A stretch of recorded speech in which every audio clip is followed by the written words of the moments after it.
Eu estava parada na frente da lixeira quando senti meu coração parar. Literalmente parar. Ali, entre cascas de laranja e embalagens de plástico, estavam eles. Meus pratos. Os pratos azul cobalto que Roberto me deu no dia do nosso casamento, 45 anos atrás. 45 anos. Eu segurei na beirada da pia porque minhas pernas simplesmente cederam.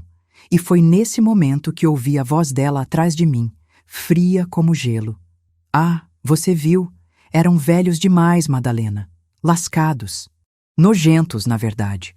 Comprei uns novos, bem mais bonitos. Antes de continuar, me conta nos comentários de qual cidade você está acompanhando essa história e se já passou por algo parecido com um familiar morando na sua casa. E não esquece de se inscrever no canal para não perder histórias como essa. Eu me virei devagar. Carolina estava encostada no batente da porta da cozinha, aquela minha cozinha que ela tinha pintado de cinza sem me perguntar, segurando Sofia no colo. Minha netinha de 3 meses, tão pequena, tão inocente, envolta naquele cobertor cor-de-rosa que eu mesma tinha bordado. Carolina me olhava com aquela expressão que eu tinha aprendido a reconhecer nos últimos 8 meses. Não era raiva, não era desprezo, era pior, era indiferença. Como se eu fosse um móvel velho que ela estava decidindo se doava ou jogava fora. Velhos? Minha voz saiu mais fraca do que eu queria. Carolina, esses pratos têm 45 anos. São do meu casamento. Exatamente, velhos. Ela ajeitou Sofia no braço e passou por mim, indo direto para a geladeira. Olha, eu sei que você tem apego a essas coisas antigas, mas a gente precisa de espaço. Não posso ficar guardando treco velho quando tenho uma filha pequena. Você entende, né? Não, eu não entendia. Como era possível que eu não entendesse nada do que estava acontecendo na minha própria casa? Eu me virei de novo para a lixeira. Tirei um dos pratos de dentro com cuidado, como se estivesse resgatando um pedaço de mim mesma. A porcelana estava fria nas minhas mãos, manchada de borra de café. Tinha uma lasca pequena na borda, sim. Uma lasca que aconteceu numa véspera de Natal de 1998, quando Roberto estava me ajudando a secar a louça e o prato escorregou. A gente riu tanto naquele dia. Tanto. Roberto me deu esses pratos. Eu não estava falando com ela. Estava falando comigo mesma, tentando me lembrar de quem eu era. Ele trabalhou 2 meses de hora extra para poder comprar. Eram importados. Ele disse que eu merecia o melhor. Que romântico! A voz de Carolina tinha aquele tom debochado que eu tinha aprendido a odiar. Mas são só pratos, Madalena. Objetos. Você precisa aprender a se desapegar. Minha mãe sempre diz que gente velha fica presa no passado e é por isso que sofre. Gente velha. Ela tinha me chamado de gente velha. Eu tinha 68 anos, mas acordava às 6 da manhã todo dia. Fazia minha caminhada, cuidava da casa e até 8 meses atrás eu era feliz.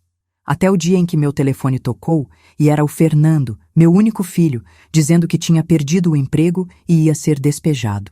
Grávida de 6 meses, Carolina estava tendo uma gravidez difícil e eles não tinham para onde ir. Vem morar aqui em casa, filho. Eu nem pensei 2 vezes. Vocês ficam o tempo que precisar. A casa é grande, tem espaço. Que idiota eu fui. Que idiota. Eu olhei para o prato na minha mão. A luz da manhã entrava pela janela da cozinha e batia na porcelana, fazendo o azul brilhar. Quantas vezes eu e Roberto jantamos nestes pratos? Quantos aniversários, quantos natais, quantas tardes de domingo com o Fernando criança, molho de tomate no rosto, rindo na cadeirinha alta. Não eram só pratos. Eram testemunhas. Eram prova de que eu tive uma vida antes de me tornar esta sombra que me olhava no reflexo da janela. Põe isso de volta no lixo, Madalena. Carolina tinha se virado e me encarava. Sério. Você tá sendo dramática. São pratos velhos. Eu comprei uns lindos, de porcelana branca, modernos. Custaram só R$ 1.500. R$ 1.500. Meu estômago revirou. Você comprou pratos de R$ 1.500? Eu me segurei na pia de novo. No meu cartão, antes que pergunte. Ela fez uma cara de quem estava sendo acusada injustamente. Comprei no meu cartão. Bueno, tecnicamente no seu, Mas você disse que a gente podia usar para coisas da casa, lembra? Pratos são coisas da casa. Não, eu não tinha dito isso. Eu tinha dado meu cartão adicional para emergências. Emergências. Fraldas, remédios, coisas para a Sofia. Não pratos de R$ 1.500 para substituir pratos que não precisavam ser substituídos. Carolina, eu não... Comecei, mas ela me cortou. Olha, eu não tenho tempo para isso agora. Sofia precisa mamar e eu tenho que sair para o almoço com as meninas. Você pode limpar a cozinha? Ficou uma bagunça da mamadeira. E ela saiu. Simplesmente saiu, deixando eu ali, segurando um pedaço do meu passado que ela tinha jogado no lixo como se fosse nada. E vocês sabem o que eu fiz? Nada. Eu não fiz absolutamente nada. Eu fiquei ali parada, olhando para o prato na minha mão, e depois coloquei ele de volta na lixeira. Com cuidado, como se ainda pudesse machucá-lo, e limpei a cozinha dela. Da cozinha que era minha, mas que ela tinha tomado, assim como tinha tomado cada cômodo desta casa, cada espaço, cada respiração de ar que eu tentava dar. Como foi que cheguei aqui? Como foi que eu, Madalena Ferreira, contadora aposentada, dona desta casa que eu e Roberto compramos com tanto sacrifício, me tornei uma empregada na minha própria vida? Eu me sentei na mesa da cozinha, aquela mesa de madeira onde o Fernando fez a lição de casa durante toda a infância, e tentei entender quando tudo tinha desandado. Foi gradual. É sempre gradual, né? No começo, quando eles chegaram, eu estava feliz. Feliz de ter meu filho de volta em casa, feliz com a expectativa da netinha chegando.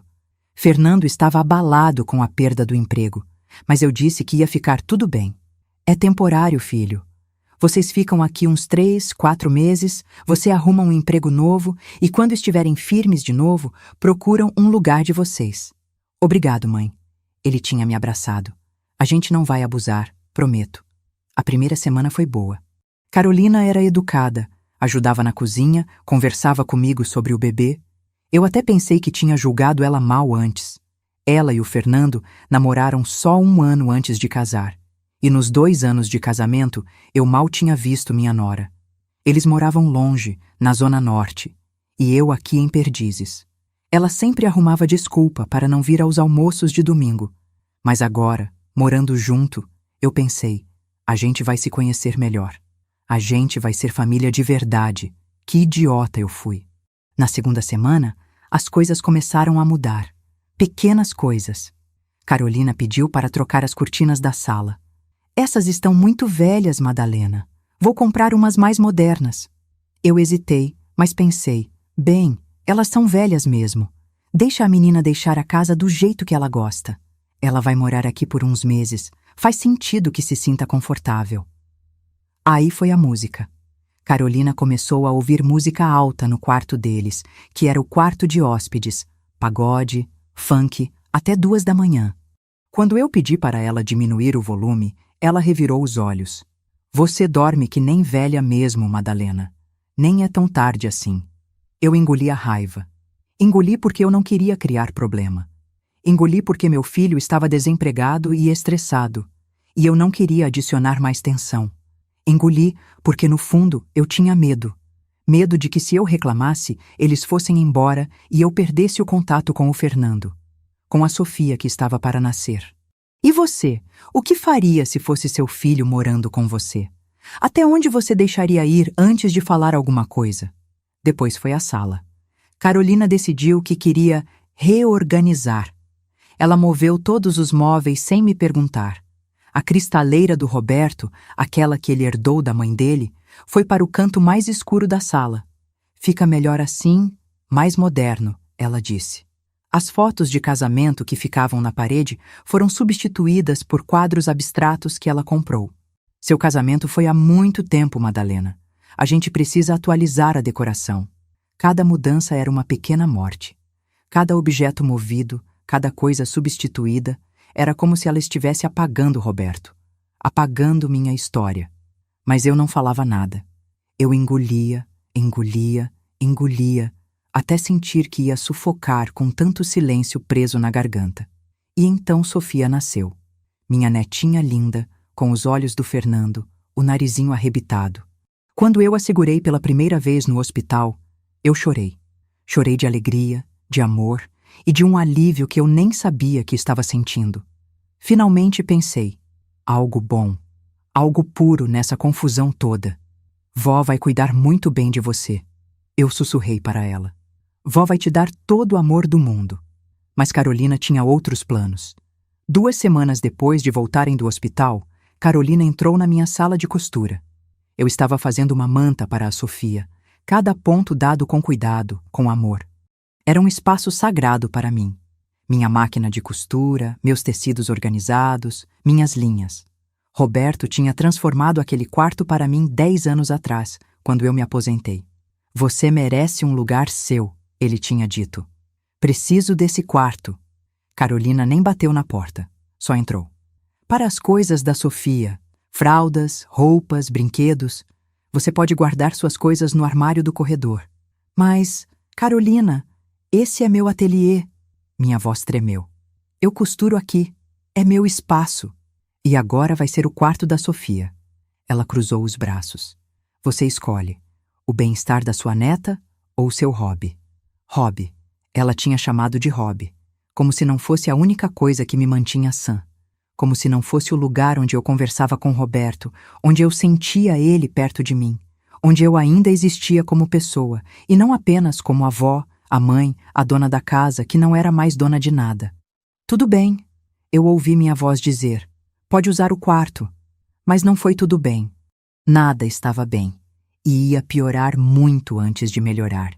1 mês depois foi meu quarto. O quarto principal. O quarto onde eu e Roberto dormimos por 40 anos. Onde ele morreu segurando minha mão, sussurrando que me amava. Onde eu ainda sentia o cheiro dele no travesseiro dele, que eu nunca tinha lavado, porque era tudo que me restava. Carolina entrou uma manhã, enquanto eu estava dobrando roupa. Madalena, a gente precisa desse quarto. Eu gelei. O quê? Esse quarto. É o maior da casa. Tem banheiro privativo. Faz mais sentido para uma família com bebê. Você pode ficar no quarto pequeno. Carolina. Minha voz saiu firme pela primeira vez em meses. Não. Como assim não? Ela pareceu genuinamente surpresa, como se eu não tivesse o direito de negar nada. Madalena, seja razoável. Sofia acorda várias vezes na noite. A gente precisa de espaço, e esse quarto é perfeito. Você não precisa de tanto espaço assim. Você mora sozinha. Não. Este é meu quarto. O quarto que eu dividi com meu marido por 40 anos. Seu marido está morto. Ela disse isso. Ela realmente disse isso, com aquela voz fria, objetiva, como se estivesse apontando que estava chovendo. Está morto há 3 anos, Madalena. Você precisa superar. A vida continua. E agora tem uma criança viva nesta casa que precisa deste espaço mais do que você precisa de memórias. Eu ia responder. Eu juro que ia. Mas Fernando entrou naquele momento. Mãe, ele não me olhou nos olhos. Seria só por um tempo, até a gente conseguir nossa casa. A Carol tem razão, a gente precisa de mais espaço com a Sofia pequena assim. E foi isso. Meu próprio filho. Meu filho que eu carreguei por 9 meses, que eu criei sozinha quando o Roberto estava trabalhando, que eu acordei com febre no meio da noite, que eu ensinei a ler, a andar de bicicleta, a ser homem. Meu filho estava dizendo que eu tinha que sair do meu quarto. Filho? Minha voz quebrou. É só por uns meses, mãe. Eu olhei para ele, procurando o Fernando que eu conhecia. O Fernando carinhoso, atencioso, que sempre se preocupava comigo. Mas quem estava ali era um estranho. Um homem cansado, de ombros caídos, que tinha escolhido o caminho mais fácil. Que tinha escolhido não escolher. Tudo bem, eu disse de novo. Sempre tudo bem, sempre cedendo. Sempre sendo a mãe boa, compreensiva, que não quer causar problema. Eu mudo para o quarto de hóspedes. Levei 3 dias para mudar minhas coisas. Cada peça de roupa que eu tirava do armário era uma derrota. Cada foto que eu embrulhava era um pedaço de mim que eu estava perdendo. E quando terminei, quando olhei para o quarto pequeno, escuro, com uma cama de solteiro e uma janela que mal deixava a luz entrar, eu me sentei no chão e chorei. Chorei como não chorava desde o funeral do Roberto. 8 meses. Já fazia 8 meses que eles moravam aqui. 8 meses que viraram uma eternidade. O Fernando ainda não tinha arrumado emprego. Ou melhor, não estava procurando direito. Ele ficava no computador o dia todo, mas quando eu perguntava sobre entrevistas, ele desviava o assunto. Carolina não trabalhava, claro. Ela ficava em casa com a Sofia, o que era compreensível, mas isso significava que eu estava sustentando 4 pessoas com minha aposentadoria. Eu não tinha feito as contas ainda. Eu não tinha coragem. Contadora aposentada, eu, que sempre fui meticulosa com dinheiro, que ensinava meus clientes a controlar cada centavo, estava com medo de olhar para o próprio extrato. Porque eu sabia que ia ser ruim. E agora os pratos. Meus pratos. O último pedaço do meu casamento que ainda estava inteiro, acessível, que eu podia tocar e lembrar. Jogados no lixo como se fossem nada. Eu não sei quanto tempo fiquei sentada naquela cozinha. Podia ter sido 10 minutos, podia ter sido 1 hora. Eu só lembro de ouvir a porta da frente bater e perceber que Carolina tinha saído para o tal almoço, levando Sofia. Fernando estava no quarto, provavelmente dormindo até tarde de novo, e eu estava sozinha. Sozinha na minha própria casa, mas me sentindo como uma intrusa. Foi nesse momento que algo dentro de mim rachou, como aquela lasca no prato, pequena, mas profunda, irreversível. Eu me levantei, fui até a lixeira e com cuidado, muito cuidado, tirei cada pedaço daquele jogo de jantar de dentro. 6 pratos de jantar, 8 pratos de sobremesa, as xícaras de chá, os pires. Estava tudo ali, jogado como lixo. Eu lavei cada peça na pia, secando com o pano de prato que a própria Carolina tinha deixado jogado. E então, levei tudo para o quarto pequeno, que agora era meu. Guardei na caixa de papelão onde estavam minhas coisas da costura, que Carolina tinha organizado, e eu nunca mais tinha conseguido achar metade. Quando terminei, eu me sentei na cama, e pela primeira vez em 8 meses, eu não chorei. Eu não me senti derrotada. Eu me senti fria. Fria e metodicamente, eu abri o notebook, abri meu banco online e comecei a fazer o que eu fazia de melhor: contar. Os números não mentem. Nunca mentem. Foi a primeira coisa que aprendi quando me formei em contabilidade, há 45 anos. Números são a verdade mais pura que existe. Eles não têm sentimentos, não fazem concessões, não te olham com aqueles olhos de cachorro abandonado pedindo mais uma chance. Eles simplesmente são. E os números na minha tela do computador estavam me dizendo uma verdade que eu não queria acreditar. 8 meses. Em 8 meses, eu tinha gasto R$453 mil. Eu reli o valor 3 vezes. Pisquei. Fechei o notebook. Respirei fundo. Abri de novo. O número continuava lá, impiedoso, irrefutável. R$453 mil. Eu encostei na cabeceira da cama, sentindo meu peito apertar. Minha aposentadoria era boa, graças a Deus. 40 anos trabalhando como contadora, planejando cada centavo, investindo certo. Eu e Roberto sempre fomos cuidadosos. A casa estava quitada há 10 anos. Eu tinha uma reserva de emergência sólida. Mas isso não era viver. Isso era sangrar dinheiro. Comecei a detalhar cada categoria de gasto. Supermercado, R$62 mil. Como era possível gastar R$62 mil em comida em 8 meses? Eu sozinha gastava no máximo 1.500 por mês.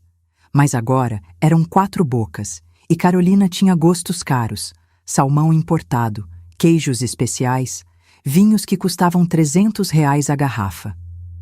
Para o Fernando relaxar, ela dizia. Como se meu filho, desempregado, merecesse vinho de R$300 enquanto eu pagava todas as contas. Contas de água e luz, R$11 mil. O ar-condicionado ligado 24 horas no quarto deles. Sofia não pode passar calor, Madalena. Banhos de 1 hora. A máquina de lavar rodando 3 vezes por dia. Gasolina, 28 mil. Eles usavam meu carro como se fosse táxi particular. Academia para Carolina. Perder o peso da gravidez. Shopping. Passeios com Sofia. E eu que sempre adorei dirigir, que sempre fui independente, agora pegava ônibus quando precisava ir ao médico porque eles precisam do carro, mãe, tem o bebê. Roupas e acessórios. R$ 46.000. Eu parei, R$ 46.000 em roupas. Em 8 meses. Minhas mãos tremiam no teclado quando abri o detalhamento. Compras online, lojas de grife, sapatos, bolsas, maquiagem, tudo no meu cartão de crédito. O cartão adicional que eu tinha dado para emergências. E então eu vi uma compra de R$ 1.500, 5 dias atrás. Loja de utilidades domésticas, os pratos, os malditos pratos novos que substituíram os meus. Mas não foi só isso. Eu continuei descendo a lista de transações e cada item era uma facada. R$ 2.000 em um carrinho de bebê, importado, com suspensão alemã. Sendo que a Sofia já tinha um carrinho perfeitamente funcional.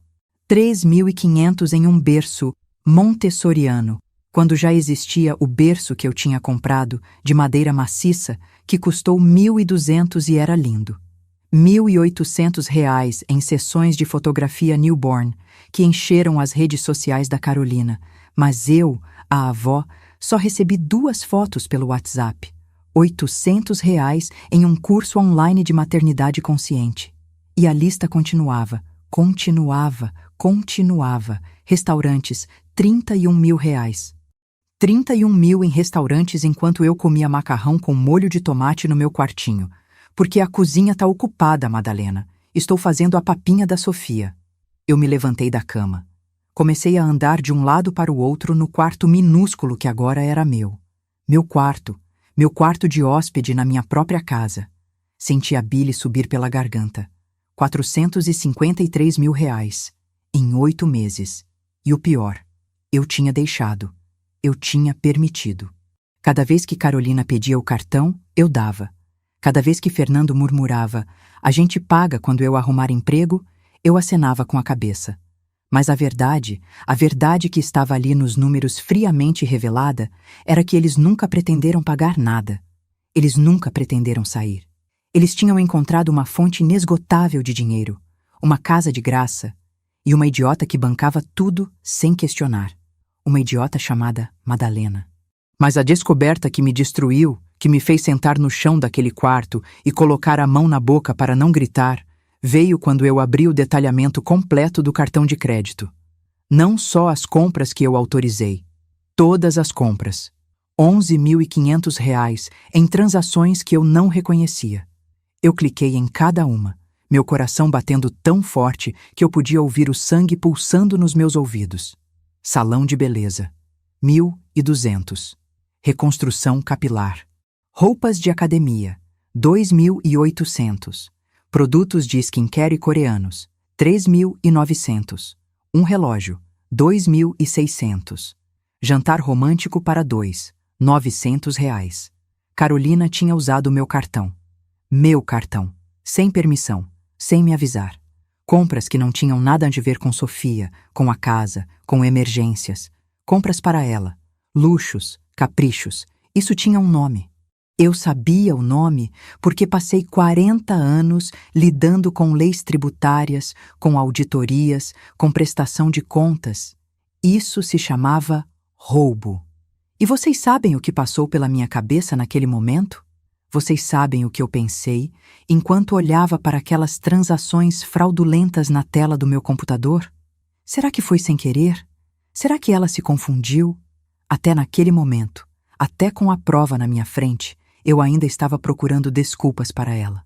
Ainda estava tentando acreditar que minha nora, a mãe da minha neta, a esposa do meu filho, não era capaz de me roubar deliberadamente. Que patética eu era. Fechei o notebook, olhei para o relógio. 7 da noite. Carolina ainda não tinha voltado do almoço com as meninas. Fernando estava na sala assistindo televisão.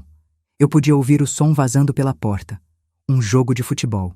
Meu filho, desempregado há 8 meses, assistindo futebol na minha sala enquanto sua esposa torrava meu dinheiro e me roubava. Levantei. Olhei para o espelho pequeno que eu tinha pendurado na parede. Quem era aquela mulher me encarando? Cabelos grisalhos presos num coque frouxo. Olheiras profundas. Roupas largas porque eu tinha emagrecido 12 quilos em 8 meses. Mas o pior eram os olhos. Olhos vazios. Olhos de quem tinha desistido. Não, eu disse em voz alta. Não. Eu não ia ser essa mulher. Não ia deixar minha história terminar assim. Não ia deixar que apagassem Roberto, nossa vida, nosso amor, como se nada disso tivesse importado. Como se eu não importasse. Mas o que fazer? Confrontar? Eu já sabia como ia ser. Carolina negaria, choraria, usaria Sofia como escudo. Você quer que sua neta cresça sem avó? Você é tão egoísta assim, Madalena? Fernando ficaria em cima do muro, pedindo para eu entender o lado dela, porque ela era uma mãe de primeira viagem estressada. Não. Confrontar sem provas sólidas, sem um plano, era suicídio emocional. Eu conhecia esse tipo de pessoa. Carolina era manipuladora. Ela ia virar o jogo, me fazer parecer a vilã, a sogra cruel que não ajuda a família em dificuldade. Eu precisava de mais. Precisava de provas não só do roubo financeiro, mas da pessoa que ela realmente era. E de repente, olhando para meu reflexo naquele espelho, a contadora metódica que eu sempre fui acordou. Eu ia fazer um teste. Um teste simples, mas que me daria a resposta definitiva sobre o que Carolina realmente sentia por mim. Se ainda havia alguma humanidade nela, algum respeito, alguma consideração. No dia seguinte, era sábado. Carolina estava na sala, Sofia dormindo no colo dela enquanto ela mexia no celular. Fernando tinha saído para encontrar um amigo. Eu estava na cozinha, lavando a louça do café da manhã que eles tinham feito e deixado tudo sujo. Esperei o momento certo. Carolina colocou Sofia no carrinho e foi ao banheiro. Eu respirei fundo. Meu coração já estava acelerado só de pensar no que ia fazer. E então comecei. Ai! Deixei escapar um gemido baixo. Levei a mão ao peito. Ai, meu Deus! Me apoiei na pia, respirando com dificuldade. Não era difícil fingir. Meu peito já doía de verdade fazia meses. Doía de tristeza, de solidão, de raiva entalada. Carolina saiu do banheiro. Carolina! Minha voz saiu fraca. Carol, acho que... meu peito... tá doendo muito. Ela me olhou. Por 3 segundos inteiros, ela ficou ali parada, me olhando. E eu vi. Vi nos olhos dela a irritação, o incômodo, como se eu estivesse atrapalhando o dia dela. Ah, Madalena, de novo? Ela suspirou. Suspirou. Você toma aquele remédio para refluxo? Não, não é refluxo. É diferente. Tá apertando. Dói no braço esquerdo também. Eu apertei o braço, encenando os sintomas clássicos que eu conhecia bem. Roberto morreu de infarto. Eu sabia exatamente como identificar os sinais. Olha, eu não posso te levar no médico agora. Carolina pegou a bolsa. Tenho almoço marcado com as meninas às 11 e já tô atrasada. Se não passarem meia hora, chama um táxi e vai no pronto-socorro. Ah, e deixa anotado onde fica sua carteirinha do convênio, que eu nunca sei onde você guarda essas coisas. E ela saiu. Pegou Sofia dormindo, colocou no bebê conforto e saiu. Me deixou ali, com a mão no peito, fingindo um ataque cardíaco, e foi almoçar com as amigas. Eu esperei ouvir o carro sair. Esperei o silêncio tomar conta da casa, e então me deixei escorregar pela parede até sentar no chão da cozinha. Ela não se importava, nem um pouco. Se eu tivesse morrido ali, no chão daquela cozinha, a primeira preocupação dela teria sido se ia atrasar para o almoço. Quanto tempo eu fiquei sentada naquele chão frio? Não sei. Tempo suficiente para sentir o azulejo gelado me entorpecendo, para ver a luz mudar conforme o sol se movia lá fora. Tempo suficiente para todas as justificativas que eu tinha construído nos últimos 8 meses desmoronarem completamente. Eu não estava ajudando meu filho. Estava sendo usada. Eu não estava sendo uma boa mãe e avó. Estava sendo uma tonta. Eu não estava mantendo a família unida. Estava sendo destruída por dentro, enquanto eles assistiam sem fazer nada. Quando finalmente me levantei, eu não era mais a mesma Madalena. Algo tinha se rompido definitivamente, como aqueles pratos na lixeira, quebrados. Mas ao contrário dos pratos, eu não podia ser colada de volta. Ou talvez pudesse, mas seria uma versão diferente de mim, mais forte nos lugares rachados. Fui até a sala. Peguei o telefone. Disquei um número que tinha na agenda há 3 anos, mas nunca tinha ligado. Valéria? É a tia Madalena. Preciso da sua ajuda. Você pode vir aqui? É urgente. Valéria era minha sobrinha, filha da minha irmã mais nova que morreu de câncer 5 anos atrás. Ela era advogada, especializada em direito de família e contratos. E mais importante, ela me amava, de verdade. Não amor interesseiro, não amor conveniente, amor de verdade. Ela chegou 2 horas depois. Me abraçou forte quando abri a porta e eu quase desabei ali mesmo. Quase. Mas não era hora de desabar. Era hora de ser estratégica. Sentamos na cozinha. Fiz café. E contei tudo. Cada detalhe dos últimos 8 meses. As mudanças na casa. A perda do meu quarto. Da minha sala de costura. Os pratos. Os gastos absurdos. E, finalmente, mostrei as transações não autorizadas. Valéria ficou em silêncio por um longo tempo, olhando para a tela do notebook. Quando levantou os olhos, eles estavam duros. Tia, isso é crime. Uso indevido de cartão de crédito. Ela pode responder criminalmente. Eu sei. E você quer fazer o quê? Quer que eu fale com ela? Com o Fernando? Não. Minha voz saiu firme. Quero que você me ajude a tirá-los da minha casa. Legalmente. Com tudo documentado. Quero minha casa de volta, Valéria. Quero minha vida de volta. Ela segurou minha mão. Então vamos fazer isso. Primeiro, a gente prepara um aviso de despejo formal. Eles são seus hóspedes, não inquilinos, então você tem direito. Dou um prazo de 15 dias. Segundo, a gente documenta todas essas transações fraudulentas. Se eles resistirem, você tem base para uma queixa criminal. E o Fernando? Minha voz falhou. Ele é meu filho, Valéria. Eu sei, tia. Ela apertou minha mão. Mas ele é um adulto de 32 anos que está permitindo que a esposa abuse de você. Amor de mãe é lindo, mas não pode ser suicida. Você entende? Entendi. Finalmente, depois de 68 anos sendo a pessoa que cede, que engole, que aceita, eu entendi que amor próprio não é egoísmo. É sobrevivência. Passamos a tarde inteira organizando tudo. Valéria redigiu o aviso de despejo. Imprimimos todos os extratos. Organizamos as provas em uma pasta. Ela tirou fotos da casa, dos meus móveis empilhados no porão úmido, do meu quarto minúsculo comparado ao quarto principal que era meu. Pronto. Ela fechou a pasta às 6 da tarde. Agora você só precisa entregar. Tem coragem? Eu olhei para aquela pasta. Todo o meu sofrimento documentado. Toda a minha dor organizada em tabelas e prints. A contadora em mim se orgulhava da metodologia. A mãe em mim chorava. Tenho. Menti, mas ia ter que arranjar coragem de algum lugar. Valéria foi embora me fazendo prometer que ligaria se precisasse, que eu não estava sozinha. Quando a porta fechou, fiquei parada no corredor. A casa estava silenciosa. Carolina ainda não tinha voltado. Fernando provavelmente bebendo com o amigo. Fui até o porão. Desci as escadas velhas, segurando no corrimão. Acendi a luz e lá estavam. Meus móveis. A cristaleira da sogra do Roberto. O sofá velho mais confortável que eu e ele assistimos 1000 filmes. A mesa de centro que a Sofia do Fernando derrubou sobremesa quando tinha 5 anos. As fotos de família empilhadas de qualquer jeito. O vidro dos porta-retratos embaçado pela umidade. 40 anos de vida tratados como lixo. Desculpa, Roberto. Sussurrei para o vazio úmido do porão. Desculpa ter deixado chegarem tão longe. Desculpa ter deixado apagarem você. E sabe o que eu senti? Senti que ele estava ali, não de forma mística ou espiritual, mas na minha decisão, na minha força voltando. Roberto nunca teria deixado ninguém me tratar assim. E se ele estivesse vivo, eu não seria essa pessoa fraca que me tornei. Sua morte me destruiu mais do que eu pensava.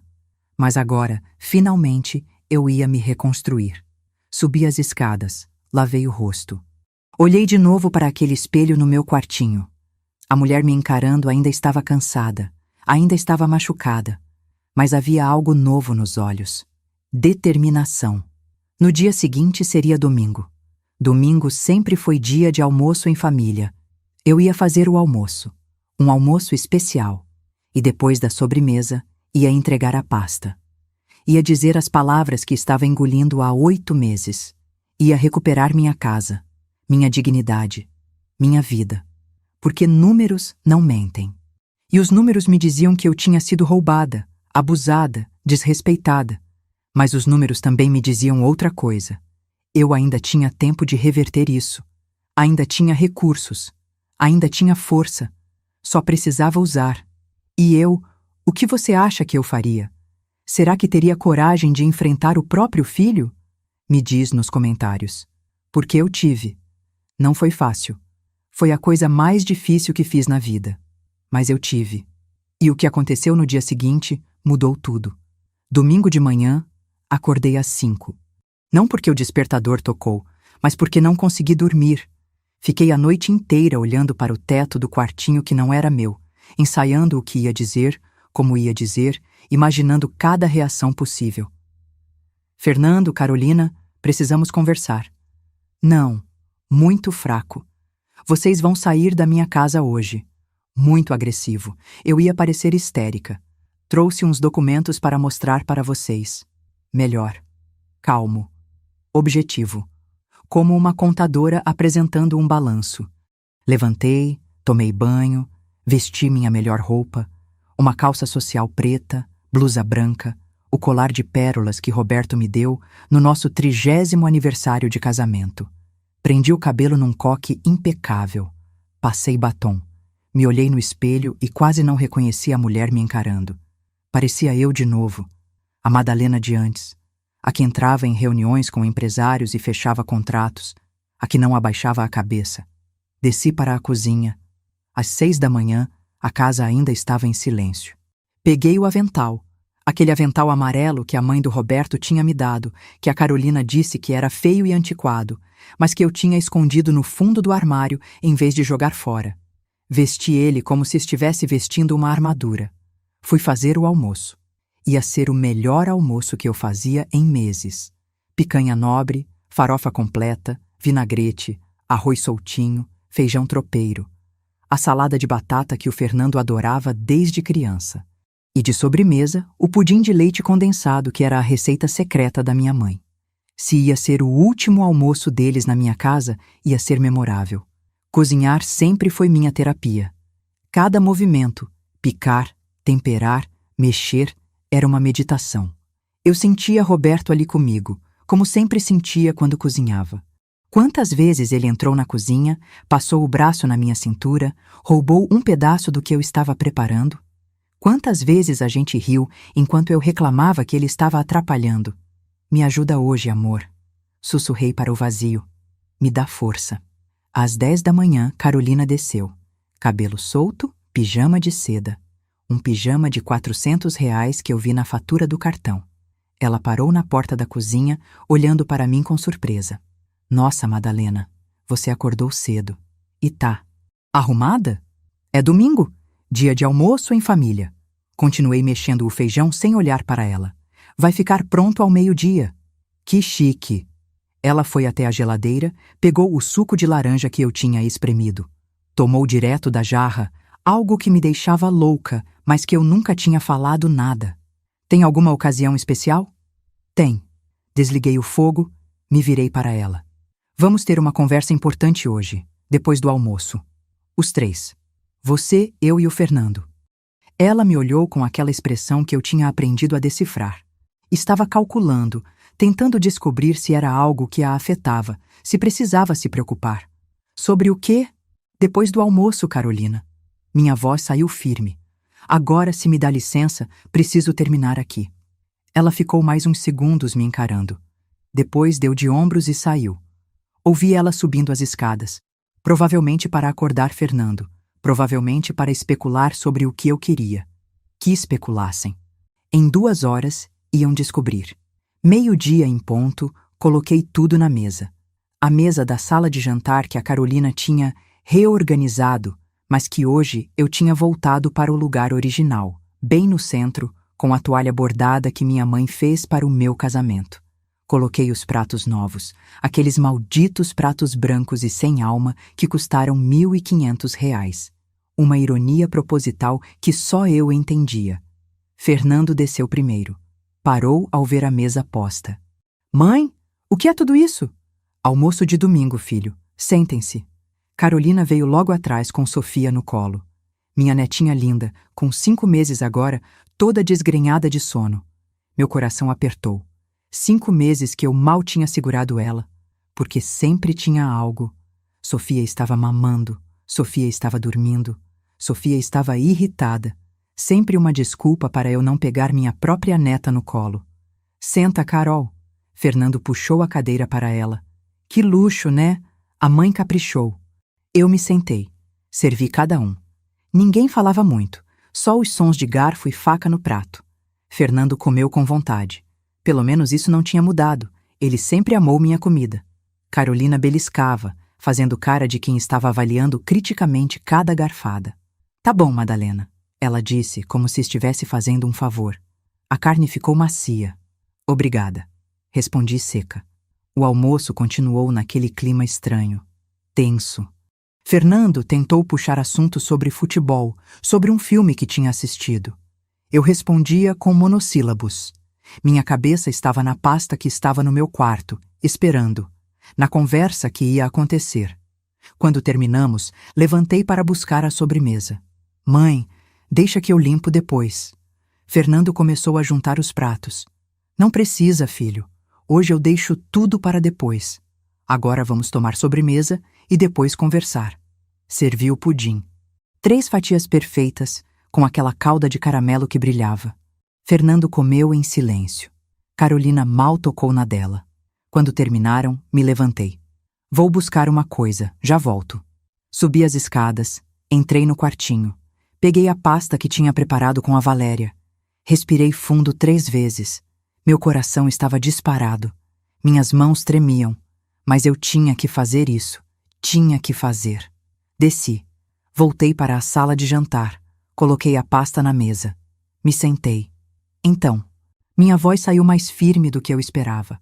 Obrigada por terem almoçado comigo hoje. Eu precisava falar com vocês sobre uma situação que não pode mais continuar. Fernando e Carolina trocaram olhares. Os últimos 8 meses foram desafiadores. Para todos nós. Eu entendo que vocês passaram por dificuldades. O Fernando perdeu o emprego, a Sofia nasceu, são momentos difíceis. Eu quis ajudar porque amo vocês, porque família ajuda família. Mãe, Fernando começou, mas eu levantei a mão. Deixa eu terminar, filho. Por favor. Ele fechou a boca. Abri a pasta. Tirei a primeira folha. O extrato bancário completo dos últimos 8 meses, com os valores destacados em amarelo. Nesses 8 meses eu gastei R$ 453 mil sustentando esta casa. 453 mil.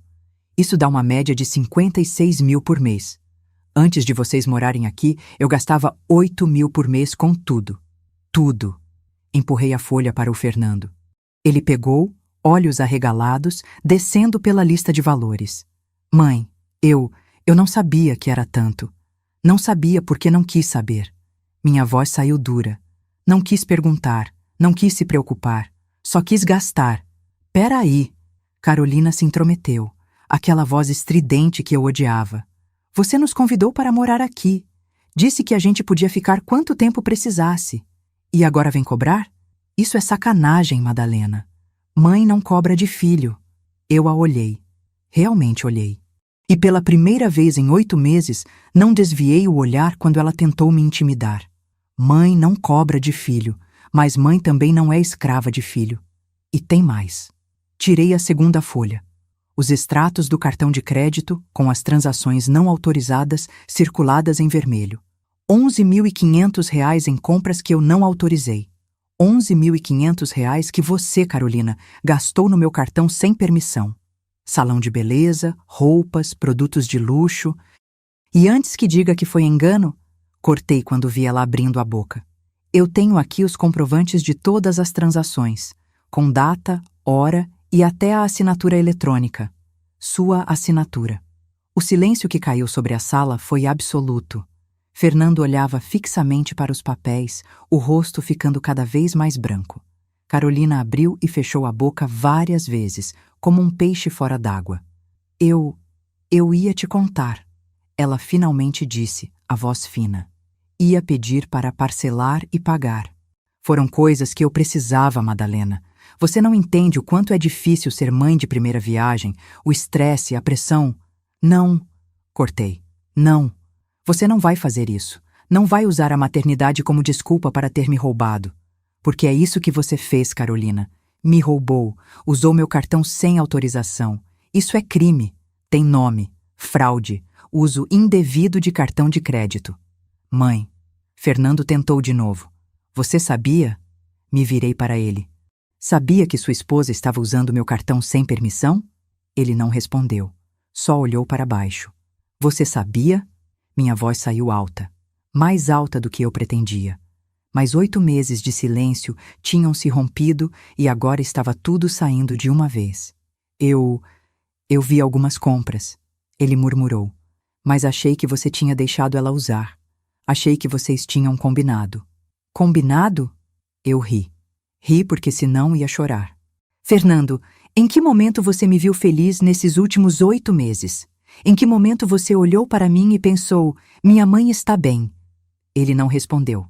Vou te dizer em que momento. Nunca, porque você escolheu não ver.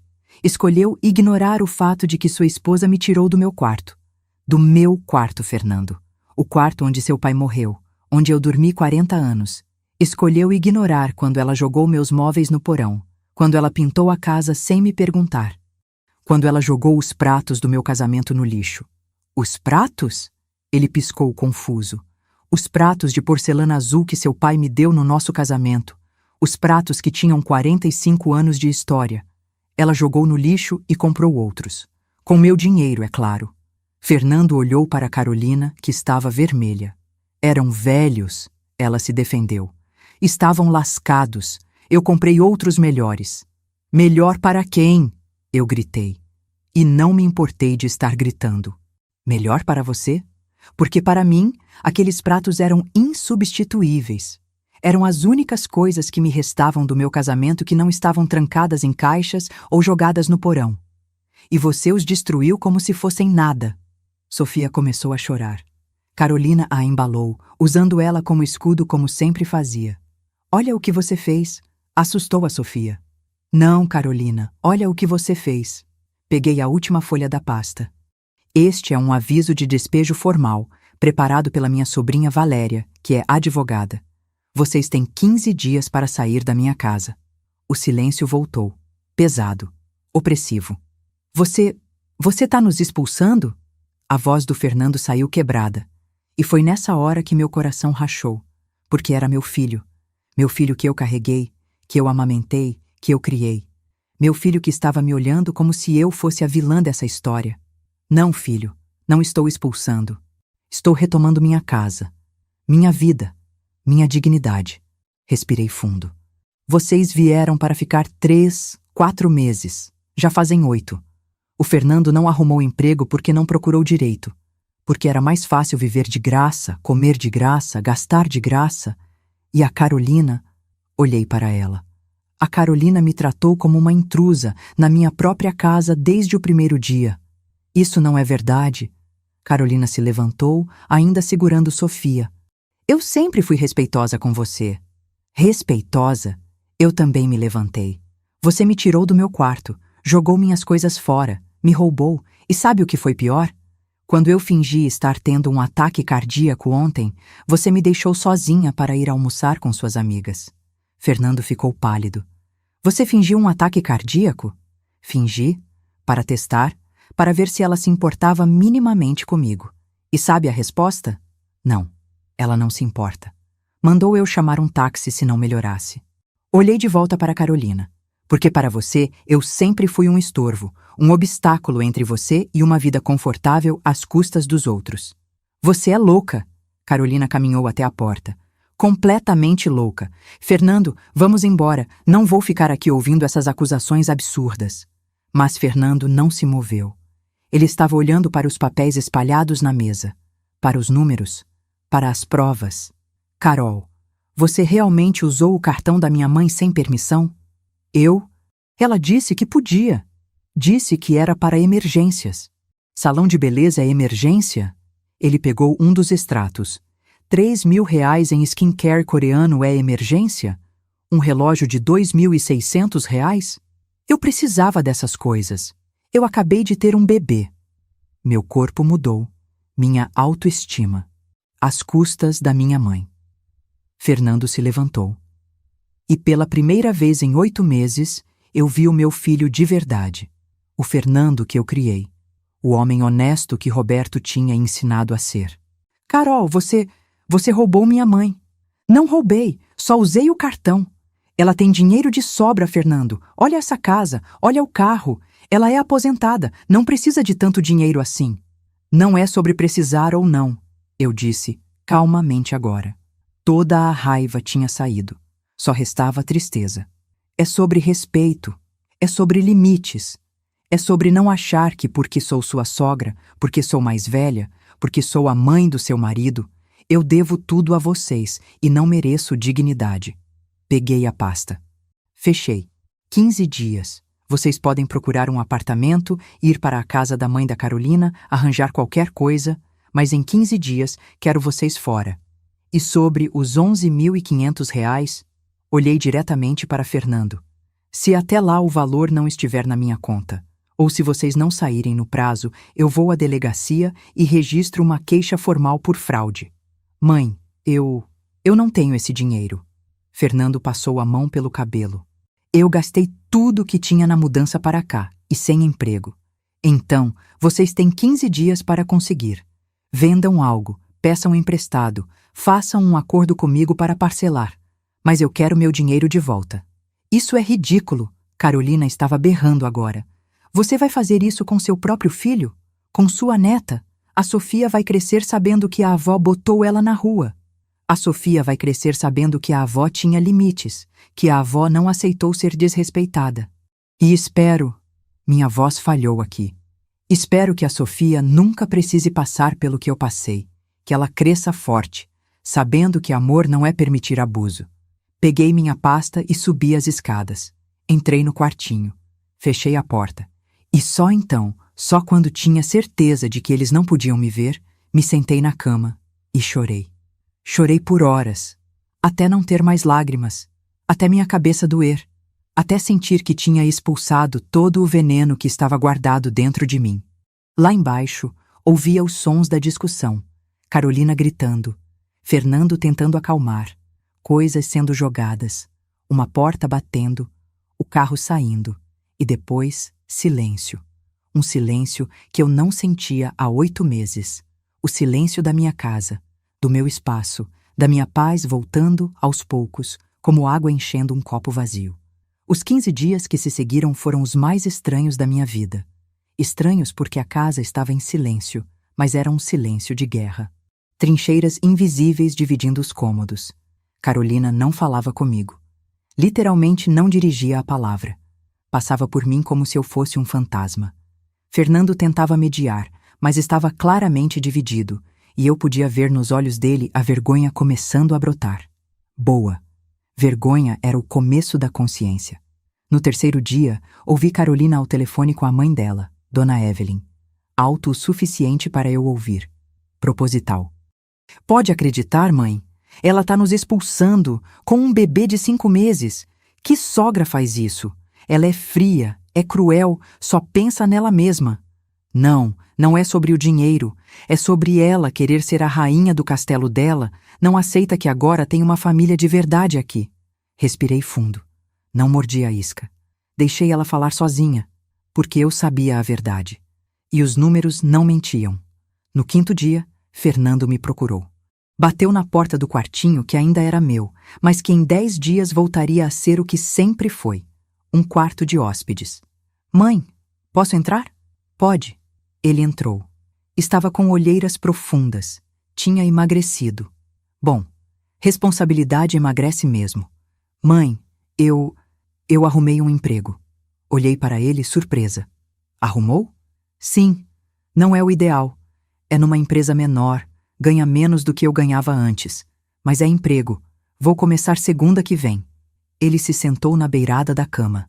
E a gente achou um apartamento. Pequeno, 2 quartos. Aluguel caro, mas dá para bancar. Que bom, filho. Sobre o dinheiro. Ele olhou para as próprias mãos. Os 11.500. Eu não vou conseguir pagar tudo de uma vez, mas eu quero pagar. Vou vender meu carro. Deve dar uns 8.000. O resto posso parcelar com você? Tipo, 1.000 por mês até quitar? Senti algo dentro de mim amolecer. Não muito, mas um pouco. Pode. Obrigado, mãe. Ele respirou fundo. E eu queria te pedir desculpas. Desculpas de verdade. Não por causa do dinheiro só, mas por tudo. Por não ter te defendido. Por ter deixado a Carol fazer o que fez. Por ter sido covarde. Foi a primeira vez em 8 meses que meu filho me olhou nos olhos de verdade. Eu fui covarde, mãe. Estava tão preocupado em não criar conflito, em manter a paz em casa, que acabei sacrificando você. E isso foi errado, muito errado. Estendi a mão. Ele segurou. E nós ficamos assim, em silêncio, por um longo momento. Não estava tudo bem. Não ia ficar tudo bem tão rápido, mas era um começo. Fernando, eu te amo. Você sabe disso. Mas amor não é se anular. Amor não é deixar ser pisoteado. Eu precisava que você soubesse disso. Eu sei agora. Ele apertou minha mão. E vou ser melhor. Prometo. No 10º dia, presenciei algo que nunca vou esquecer. Era noite, eu estava na cozinha fazendo chá e ouvi vozes no quarto deles. A porta estava entreaberta. Você não vai se desculpar com ela? Era Fernando, o tom firme. Me desculpar? Por quê? Ela que está sendo ridícula. Carolina, você roubou minha mãe. Usou o cartão dela sem permissão. Gastou mais de 11.000 reais. Não foi roubo, ela tem dinheiro e eu precisava dessas coisas. Você não precisava de um relógio de 2.600 reais. Você não precisava gastar 3.000 reais em produtos de pele. Você quis. E pegou sem perguntar. Isso é roubo, Carol. E eu tô envergonhado. Muito envergonhado. Silêncio. Você tá do lado dela? A voz de Carolina tinha aquele tom perigoso que eu conhecia. Não tem lado, Carol. Tem certo e errado. E a gente estava errado. Eu estava errado. Então vai lá e fica com sua mãezinha, já que ela é tão perfeita. Não fala assim. Ela é minha mãe. E ela nos acolheu quando a gente não tinha para onde ir. A gente abusou da generosidade dela. Você abusou. E eu deixei, mas acabou. Ouvi passos. Me afastei da porta rapidinho, voltei para a pia. Mas meu coração estava acelerado. Meu filho tinha me defendido. Finalmente. No 15º dia, a segunda-feira que marcava o fim do prazo, eles se mudaram. Uma van pequena veio buscar as coisas deles. Não era muita coisa. A maioria dos móveis novos que Carolina tinha comprado, ela quis levar. Eu deixei. Queria mesmo era que saíssem. Carolina não se despediu. Pegou Sofia, entrou no carro que Fernando tinha conseguido emprestado de um amigo, já que tinha vendido o dele, e ficou lá dentro, olhando para o celular. Como se nada estivesse acontecendo. Como se não estivesse deixando a casa onde morou 8 meses. Como se eu não existisse. Fernando foi o último a sair. Parou na porta, me olhou. Mãe, eu vou consertar isso, de alguma forma. Vou pagar a dívida. Vou reconstruir nossa relação. Só me dá tempo. Eu sei, filho. Segurei o batente da porta para não abraçá-lo, porque se eu abraçasse ia desmoronar. Vai com cuidado. Ele acenou. Entrou no carro e foram embora. Fechei a porta, encostei nela e deixei escorrer uma lágrima, só uma. Porque não era hora de chorar, era hora de reconstruir. A primeira coisa que fiz foi ligar para um chaveiro. Troquei todas as fechaduras da casa. Todas. Portas, janelas, o portão. Ninguém mais ia entrar aqui sem minha permissão. Nunca mais. A segunda coisa foi limpar. Não uma limpeza normal. Uma limpeza de exorcismo. Cada cômodo que Carolina tinha tocado, eu limpei como se estivesse arrancando os vestígios dela. Lavei cortinas. Passei pano nas paredes. Esfregue o chão de joelhos. No quarto principal, meu quarto, passei 3 dias. Tirei tudo que eles tinham deixado. O cheiro de perfume enjoativo dela. As marcas na parede onde tinham pendurado quadros. Pintei as paredes de novo, da cor original. Um bege suave que Roberto tinha escolhido. Voltei meus móveis para o lugar. Minha cama, meu criado mudo. As fotos de casamento na parede. Quando terminei e me deitei naquela cama, na primeira noite sozinha em 8 meses, chorei de alívio. Chorei e agradeci, porque tinha conseguido, tinha recuperado meu espaço. Nos dias seguintes, fui até o porão. Com a ajuda do filho da Dona Maria Silva, minha vizinha, subi todos os móveis de volta. A cristaleira da sogra do Roberto voltou para o lugar de honra na sala. O sofá velho e confortável voltou para a frente da TV. Cada objeto no seu lugar, cada memória respeitada. A sala de costura também foi recuperada. Minha máquina de costura voltou para a mesinha perto da janela. Meus tecidos organizados nas prateleiras. Minhas linhas coloridas nas caixinhas. E sentada ali, naquele espaço que era meu de novo, comecei a costurar novamente. Comecei pela manta da Sofia que nunca tinha terminado. Porque, apesar de tudo, ela era minha neta. E eu a amava. Mas a parte mais importante da minha reconstrução não foi física, foi emocional. Uma semana depois deles saírem, liguei para um psicólogo. Comecei terapia. 2 vezes por semana, sentava naquele consultório e despejava tudo. A dor, a raiva, a culpa. Porque sim, eu sentia culpa. Culpa de ter expulsado meu filho. Culpa de não ver minha neta. Culpa de não ser a avó perfeita, sempre disponível, sempre generosa. Madalena, meu terapeuta, Dr. Henrique, disse numa das sessões: generosidade não é aceitar abuso. Amor não é autodestruição. Você fez o que precisava fazer para sobreviver. E isso não é egoísmo. É autocuidado. Levou meses para eu realmente acreditar nisso. Mas aos poucos, sessão por sessão, eu fui me reconstruindo. Não voltei a ser a Madalena de antes. Essa tinha morrido. Mas me tornei uma nova versão, mais forte, mais consciente dos meus limites, mais disposta a defendê-los. 2 meses depois, adotei uma gata. Uma vira-lata cinza com olhos amarelos que apareceu no meu jardim e decidiu que morava ali. Dei o nome de Luna. E ela se tornou minha companheira, minha família. Alguém que me amava sem esperar nada em troca além de carinho e comida. Fernando cumpriu a promessa. No fim do primeiro mês, transferiu R$ 8.200, o valor da venda do carro dele. Nos meses seguintes, todo dia 5, R$ 1.000 entravam na minha conta, religiosamente. E junto com o depósito, sempre uma mensagem. Mais um mês pago, mãe. Obrigado pela paciência. Levou 3 meses e alguns dias para ele quitar a dívida toda. E quando o último pagamento entrou, ele me ligou. Mãe, quitei tudo. Eu sei, filho. Obrigado. Posso ir te visitar? Levar a Sofia? Ela cresceu tanto. Tá começando a sentar sozinha. Meu coração apertou. 5 meses sem ver minha neta. Pode vir, no domingo, para o almoço. A Carol pode vir também? Respirei fundo. Pode, mas tem regras agora, Fernando. Regras que não são negociáveis. Eu sei, mãe. E a gente vai respeitar. Prometo. Aquele domingo foi estranho. Carolina chegou e pela primeira vez pediu desculpas. Não foi uma desculpa sincera. Eu podia ver nos olhos dela que ainda achava que tinha razão, que eu tinha exagerado. Mas ela pediu porque Fernando tinha insistido, e eu aceitei porque estava tentando perdoar. Não por ela, por mim. Porque guardar raiva só machucava a mim mesma. Sofia tinha crescido tanto. 7 meses agora, toda bochechas e sorrisos. Quando a peguei no colo, ela me olhou com aqueles olhos curiosos e agarrou meu colar. Meu coração derreteu. Oi, minha princesa. A avó sentiu tanta sua falta. Fernando e Carolina ficaram apenas 2 horas. Almoçaram, tomaram café, foram embora. Mas antes de sair, Fernando me abraçou forte. Obrigado, mãe, por nos receber, por nos dar uma segunda chance. Uma segunda chance com limites, filho. Não esquece.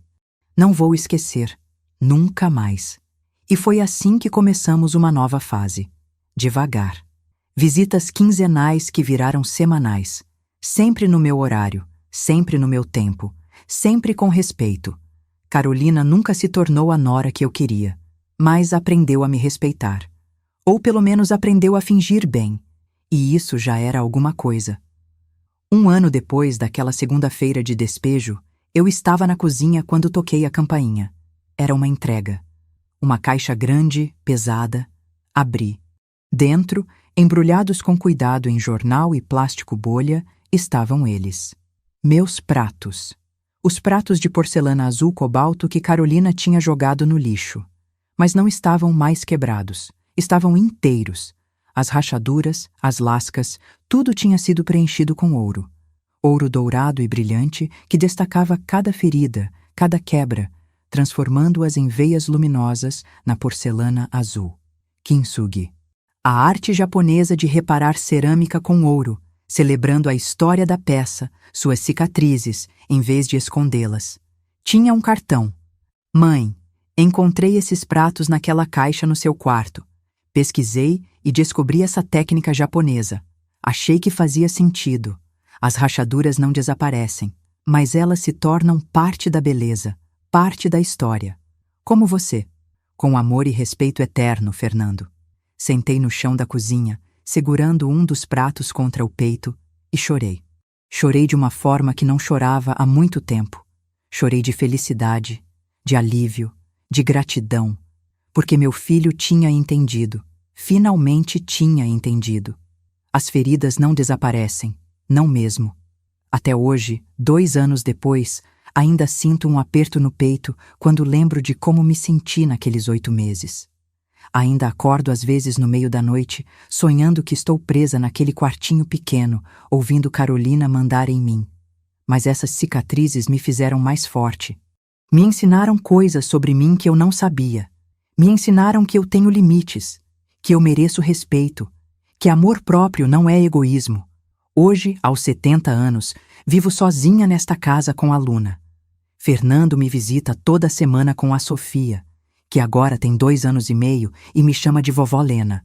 Carolina e eu temos uma relação cordial. Não somos amigas, nunca seremos, mas nos respeitamos. E isso basta. Eu voltei a costurar. Voltei a caminhar todas as manhãs. Voltei a ser eu. Uma versão diferente, é verdade. Uma versão com rachaduras preenchidas de ouro. Mas ainda eu. E esses pratos? Esses pratos lindos, quebrados e remontados com ouro? Uso eles todos os domingos. Quando Fernando vem almoçar com a Sofia. Coloco comida neles e penso no Roberto, que os comprou para mim 47 anos atrás. Penso em tudo que esses pratos viram.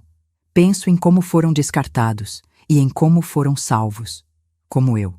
Então, se você chegou até aqui nessa história, quero te dizer uma coisa. Você merece respeito. Não importa quem seja a pessoa, filho, cônjuge, amigo, irmão. Se alguém está te desrespeitando, te usando, te fazendo sentir pequeno na sua própria vida, você tem o direito de dizer não. Você tem o direito de estabelecer limites. Você tem o direito de se colocar em primeiro lugar sem culpa. Porque amor de verdade respeita. Amor de verdade não sangra você até secar. Amor de verdade não joga suas memórias no lixo. E se você está passando por algo parecido, seja forte, seja corajoso, tome de volta o que é seu, sua casa, seu espaço, sua paz, sua vida. Não vai ser fácil. Não foi para mim. Teve noites que duvidei. Teve momentos que quase liguei para o Fernando e disse: volta, filho, esquece tudo. Mas não liguei, mantive minha posição. E hoje, olhando para trás, vejo que foi a melhor decisão da minha vida. Eu me salvei. E você também pode se salvar. Comece hoje. Dê o primeiro passo. Abra o extrato bancário. Veja os números. Enfrente a verdade. E então, com essa verdade na mão, tome a decisão que você precisa tomar. Você não está sozinho. Eu prometo. E você é mais forte do que imagina. Obrigada por chegar até o fim dessa história. Se ela te tocou de alguma forma, se você se viu em algum pedaço dela, compartilha com alguém que precisa ouvir isso. Porque tem muita gente sofrendo em silêncio, achando que amor é se anular. E não é. Amor é respeito. Amor é reciprocidade. Amor é ouro preenchendo rachaduras. Não rachaduras sendo escondidas embaixo do tapete. Cuida de você. Porque você merece.